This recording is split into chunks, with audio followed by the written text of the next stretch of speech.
What's up guys, my name's Liam, and in today's video we're going to be taking a look at the brand new Endgame gear OP1 4K V2 and the OP1 8K V2. The original already came in the #1 spot on my last year's list for the top gaming mice to be released in 2024. So in this video I'm just going to kind of do an overview on the changes that they made in these brand new V2 versions, and hopefully I'll be able to help you decide whether or not any one of these could possibly be the perfect gaming mouse for you. So let's check it out.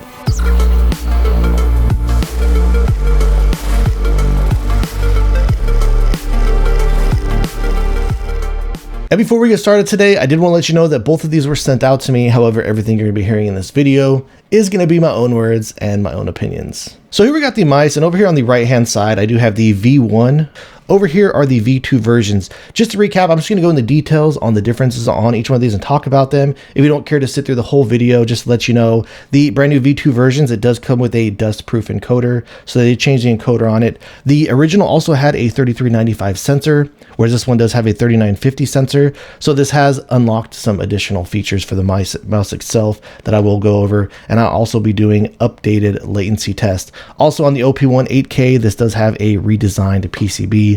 So I'll be showing you the internals on both of these mice, the V1 versus the V2, even on the 4K version, even though the internals on these are still the same. But really, all these mice, there's not really a whole lot of a major difference in the feeling of them as I've been going back and forth and gaming them on them, excuse me. The OP1 8K, without question, one of my most used mice to this day.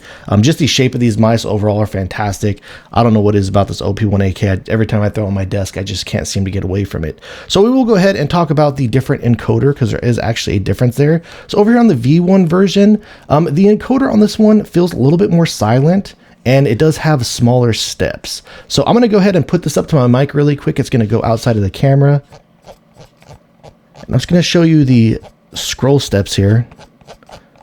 See if you can really hear a difference. On the V2 version with this new dust-proof encoder, you do have more defined steps, and I do feel like there is a little bit tighter of tensioning there. I'll do the V1 really quick. I'll just shut up, and then I'll do the V2 right after, see if you could tell a difference.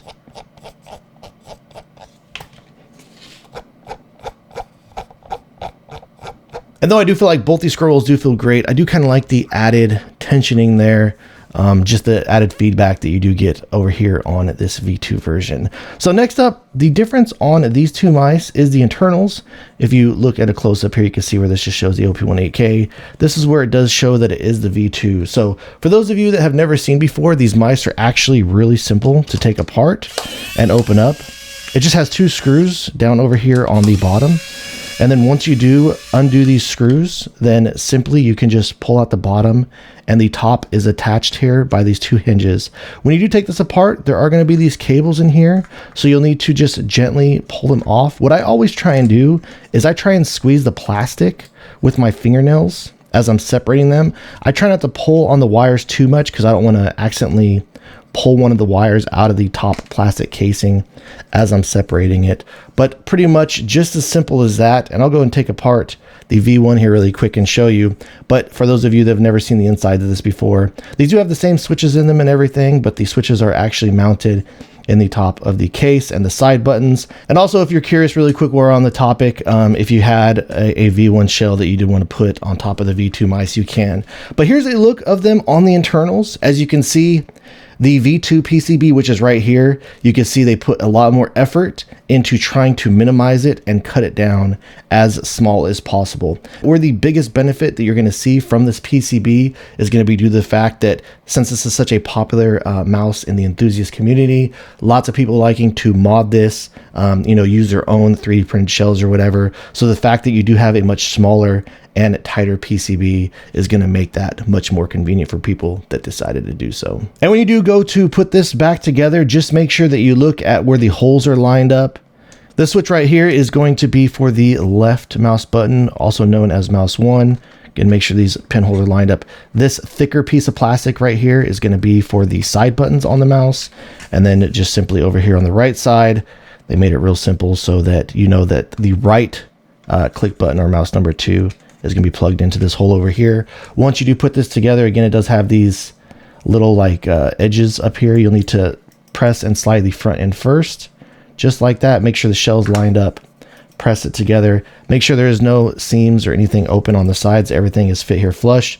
Then you just simply put these screws back in and screw the base to the top of the shell. And if you do have the OP1 4K, it's honestly just the exact same process, same screws, and even the top shell's the exact same. And just to show you guys, here's a quick shot of what the internals on the OP1 4K internals look like versus the OP1 4K V2. And like I told you, they are the exact same. I just wanted to open this up to show you and demonstrate, although you can see the difference over here on the encoder. And like I said, obviously the V2 is gonna have the 3950 sensor on it. And here I will go ahead and show you what the weight differences is going to be like with both of these PCBs. Once you do actually have the cable removed, and having these here in front of us, again with the V1 OP1 4K and the V2 OP1 4K. For the software, I just wanted to demonstrate some of the changes that you're going to be seeing with these new mice. Right here in front of me, I do have the software from the original OP1 8K V1. And just to show you really quickly, you can only adjust the LOD in the 1mm or the 2mm increment. When you are adjusting the CPI, you could adjust it only in 50 increments. So as you see there, it goes to 3200, 3250. And at 3300. So we'll go ahead and close this out here. The difference with this 3950 sensor is it does allow you to make 0.1mm adjustments from 0.7mm all the way up to 1.7mm for the liftoff distance. And then when it comes to the CPI, I'm going to use my keyboard to demonstrate this, but you can now make adjustments in the 10 increment for the DPI. So you can go 3200, 3210, 3220, etc. I'll go ahead and get this set back to 3200 really quick. Next up on the advanced setting tab for the OP1 4K wireless, right here is where you do have a button for the Force Max sensor FPS. If you enable this option, this does give you 20.5K FPS. When you do have this mode enabled, however, it will drain the battery faster, but this is how you get the best performance while using this mouse. They also do have additional power saving options if you're using this mouse while you're doing something else other than just gaming. So they do have a 1000 Hertz power saving mode if you prefer more battery life than a little better performance. And then they also do have this 125 Hertz office mode if you're looking to use this mouse just in regular day-to-day tasks and optimize the battery life as much as you possibly can. If you wanted to enable the SPDT, where you can do the GX speed mode, you need to come down here and check this box before it will give you the option to do so.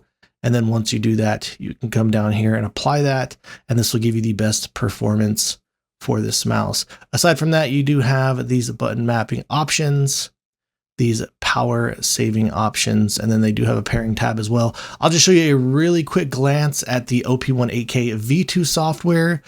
Same thing as where you can make the adjustments from 0.7mm all the way up to 1.7 for the liftoff distance. Again, you can adjust the CPI in increments of 10. And then over here, this mouse automatically will always have the max FPS for the sensor enabled, where you're going to be at the constant 20.5K, but then it just gives you the options between 1K, 2K, 4K, and then the 8K polling rate. And then the final tab you will have for this is just the button mapping feature. And when it comes to the performance on both of these mice, you're still going to be getting the similar type of fantastic performance that you did get. They did fine tune the firmware on both of these just a little bit, so I'm getting a little bit better results than before. All right guys, so that about wraps things up on the OP1 8K V2 and the 4K V2. Not a whole lot of huge differences between both of these, but I will say that with that sensor there and with the performance, you do notice a slight increase or bump in performance. So the original mice are still fantastic, but clearly these just have just minor tweaks to make them just a little bit better over the originals, but without question, still some of my favorite gaming mice out there. And going forward, the OP1 8K V2 is without question going to be one of my most used mice, and absolutely going to be keeping this one on my desk. So if you guys have any additional questions or feel like I left anything out, please let me know in the comments down below. If you have enjoyed watching this video and are interested in seeing more videos like this in the future, please drop this video a like and subscribe to my channel. And thank you guys so much for watching. I look forward to seeing you in the next one.